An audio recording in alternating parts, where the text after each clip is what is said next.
साथियों, हमारा विषय चल रहा है पातंजलि योग दर्शन के समाधि पाद से अब आगे बढ़ते हुए हम साधना पाद पर आ चुके हैं। तो आज हम साधना पाद के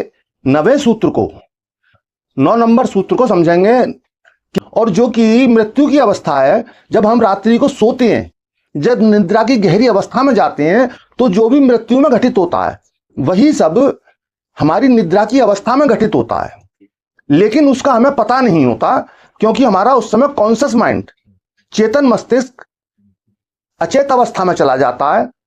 उसी के कारण हमें निद्रा आती है। जब तक हम कॉन्शियस रहते हैं, हम गहरी नींद में नहीं जा पाते, और जब हम गहरी नींद में प्रवेश करते हैं तो वही सब कुछ घटित होता है। हमें ये पता नहीं होता, जागने के बाद हमें पता नहीं होता कि जब सोए थे और उठने के बीच, जागने के बीच, जो बीच का समय हमारा कैसे व्यतीत हुआ, कहाँ गया।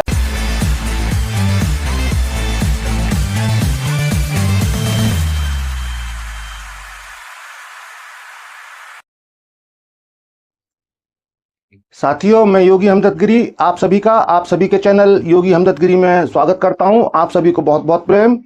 साथियों, हमारा विषय चल रहा है पातंजलि योग दर्शन के समाधि पाद से अब आगे बढ़ते हुए हम साधना पाद पर आ चुके हैं। तो आज हम साधना पाद के 9 नंबर सूत्र को समझेंगे कि पातंजलि ऋषि इस सूत्र में हमें क्या कह रहे हैं और क्या उसकी गहरी व्याख्या है। तो सबसे पहले समझते हैं सूत्र को। यहां पातंजलि ऋषि कह रहे हैं, स्वरसवाही विदुषो अपि तथा रूढ़ो अभिनिवेश। तो साथियों, इस सूत्र के सभी शब्दों के हम अलग अलग से अर्थ समझते हैं, फिर उसकी समझते हैं गहरी व्याख्या। यहां पर ऋषि पहला शब्द प्रयोग कर रहे हैं स्वरसवाही।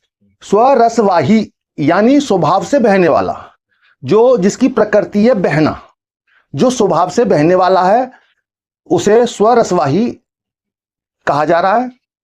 और दूसरा शब्द प्रयोग कर रहे हैं विदुषो अपि। विदुषो अपि, विदुषो अपि का अर्थ है जो कि विद्वान के लिए भी, जो ज्ञान रखते हैं, समझदार हैं, उनके लिए भी। अगला शब्द प्रयोग कर रहे हैं तथारूढ़। तथारूढ़ का अर्थ है जो कि ऐसा ही समझा जाता है, ऐसा ही ज्ञान में आया है। अगला शब्द प्रयोग कर रहे हैं अभिनिवेश। अभिनिवेश भी एक क्लेश है, मतलब क्लेश का ही नाम अभिनिवेश है। जितने भी क्लेश अभी तक आपने जाने हैं वो सभी अभिविनेश है। तो यहां इस तरह से अभिविनेश को समझें।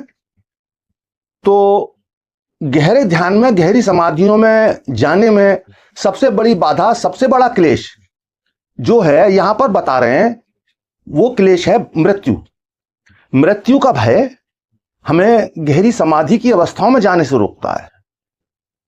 जैसे कि मृत्यु का भय एक सामान्य व्यक्ति को भी होता है, एक ज्ञानी व्यक्ति को भी मृत्यु का भय होता है। इसे इस तरह से समझिए कि कोई ध्यान की गहरी अवस्था में स्थित हो और अचानक से कोई तेज आवाज, चौंका देने वाली, सुनने पर ध्यान भंग होता है। तो यहां पर वही भय काम कर रहा है। एक साथ चौंक जाना, चौंक के ध्यान का भंग हो जाना, वो दर्शाता है कि कहीं हमारे गहरे में कोई भय है जो हमें निरंतर अलर्ट रखता है, और उस अलर्टनेस के कारण हम चौंक जाते हैं। हमें पता नहीं होता, लेकिन हम मानसिक रूप से, आंतरिक रूप से अलर्ट होते हैं, और वो अलर्ट होते हैं हम मृत्यु के भय से। हमारे मस्तिष्क में जन्मों जन्मों के संस्कार जो मृत्यु से जुड़े हुए हैं, जबकि मृत्यु कोई ऐसा कारण नहीं है जिससे कि भयभीत हुआ जाए।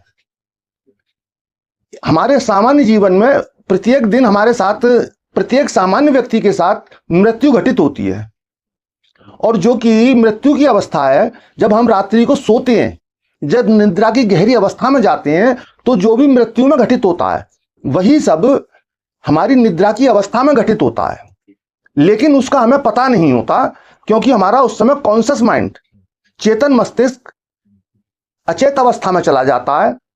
उसी के कारण हमें निद्रा आती है। जब तक हम कॉन्शियस रहते हैं, हम गहरी नींद में नहीं जा पाते, और जब हम गहरी नींद में प्रवेश करते हैं तो वही सब कुछ घटित होता है। हमें ये पता नहीं होता, जागने के बाद हमें पता नहीं होता कि जब सोए थे और उठने के बीच, जागने के बीच जो बीच का समय हमारा कैसे व्यतीत हुआ, कहां गए हम उस समय।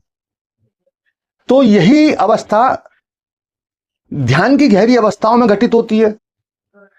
फर्क इतना होता है कि एक सामान्य व्यक्ति नींद की अवस्था में, एक अचेत अवस्था में, कॉन्शसनेस ना होने की अवस्था में प्रवेश करता है, लेकिन एक योगी उस अवस्था में कॉन्शस के साथ जाते हैं। मेडिटेशन, ध्यान और समाधियां, ये भी एक मृत्यु की स्थितियां हैं। मृत्यु में जो भी कुछ घटित होता है वही सब कुछ गहरी समाधि में घटित होता है। जैसे कि हम सामान्य जीवन में निरंतर कार्य करते हैं, सारे दिन कार्य करते हैं, हमारा मस्तिष्क, हमारा शरीर थक जाता है और हम गहरी नींद लेने के बाद एक नई एनर्जी के साथ अपने दिन की शुरुआत करते हैं। इसी तरह जब हम ध्यान की गहरी अवस्था में जाते हैं और कॉन्शस के साथ जाते हैं, पूरी चेतना के साथ जाते हैं, निद्रा में हम अचेतन की अवस्था में होते हैं, लेकिन ध्यान, समाधि वो गहरी अवस्था है जहां की हम कॉन्शस के साथ होते हैं, सब कुछ घटित होते देखते हैं, जो कि हम निद्रा में अज्ञात होता है हमारे लिए। समाधि की स्थिति में वो सभी कुछ हम घटित होते हुए देखते हैं अपने अंदर, और निरंतर ऐसा होता रहने से हमारा मृत्यु का भय हमारा क्षीण होता चला जाता है। मृत्यु का भय होता किस लिए? मृत्यु का भय हमारे जन्मों जन्मों से जो स्मृतियां हैं, जन्मों जन्मों से जो भी कुछ हमने पिछले जीवनों में अचीव किया, एक पहचान बनाई। जैसे आप अपने जीवन में बहुत कुछ स्ट्रगल करते हैं, अपनी एक पहचान स्थापित करते हैं, और पल भर में वो पहचान खो जाए, आपका ये शरीर खो जाए, आपका नाम खो जाए, आपका नाम, आपका शरीर आपकी पहचान है, और जो भी कुछ आप अर्जित करते हैं वो सब आपकी पहचान है। मृत्यु एक ऐसा विषय है, इस सारी पहचान को एक क्षण में खो देता है। तो ये जो गहरे से बैठा हुआ है जन्मों जन्मों का भय, इसी भय को यहां पर ऋषि क्लेश बता रहे हैं। जब हम इस स्थिति को ठीक से समझ जाते हैं निरंतर समाधियों का अभ्यास करने से, कि मृत्यु जैसा कुछ भी नहीं है, मृत्यु जैसी कोई बात है ही नहीं, क्योंकि जिसे हम मृत्यु समझते हैं वो एक ट्रांसफॉर्मेशन है, एक बदलाव है। कोई भी चीज नष्ट होती नहीं है, तो ये जीवन भी कभी नष्ट होता नहीं है। भी हम अचीव करते हैं वो हमें लगता है कि सब यहीं छूट गया। भौतिक तल पे जो अचीव करते हैं वो सब सच है कि यहीं छूट जाता है, लेकिन आध्यात्मिक तल पर जो भी हम अचीव करते हैं, जो भी कुछ प्रोग्रेस करते हैं, वो निरंतर हमारे साथ होती है। अगले जीवन में भी हमारी साधना वहीं से शुरू होती है जहां से हमने छोड़ी। सामान्य जीवन में आप, एक बच्चा जब शिक्षा ग्रहण करना शुरू करता है, LKG, KG1, KG2 से ग्रेजुएशन, ग्रेजुएशन से पोस्ट ग्रेजुएशन, फिर उसके बाद किन्हीं विशेष विषयों को, और हर बार, प्रत्येक जन्म में वो सब यही दोहराता है। ऐसा नहीं है कि आप जो आज आपने किसी चीज में PhD की है और अगले जन्म में आप जन्म लेंगे, नेक्स्ट बर्थ के साथ आपके साथ PhD की उपलब्धि लेके आएंगे। वहां फिर आपको फिर से जो है आपको सब कुछ अचीव करना है, सभी कुछ फिर से पढ़ना है, सभी कुछ फिर से आपको स्ट्रगल करके प्राप्त करना है। लेकिन आध्यात्म में जो भी आप अपना विकास कर लेते हैं वो निरंतर आपके साथ होता है। इस बर्थ में आपने जहां तक विकास किया, नेक्स्ट बर्थ आपका वहीं से शुरू होता है जहां से आपका विकास है। यहां पर जो ऋषि क्लेश बता रहे हैं भय, तो ये भी भय भी निरंतर हमारे अभ्यास से धीरे धीरे मृत्यु का भय हमसे दूर होता चला जाता है, जैसे जैसे हम इन सब चीजों को, इनको गहराई से समझने लगते हैं। तो साथियों, आज का वीडियो आप ठीक से समझ पाए होंगे, मैं ठीक से समझा पाया हूँगा। फिर भी समझने में अगर कोई चूक हुई हो तो आप कमेंट बॉक्स में कमेंट लिख सकते हैं, मैं सभी के कमेंटों का जवाब देता हूँ। और इसी के साथ आप खुश रहें, मस्त रहें, तंदुरुस्त रहें, भौतिक जीवन में अनंत विकास करते हुए आध्यात्म के अत्यंत ऊंचे शिखरों को छुएं, समाधि की गहरी अवस्थाओं को जानें। इसी के साथ, इसी अभिलाषा के साथ आप सभी को बहुत बहुत प्रेम।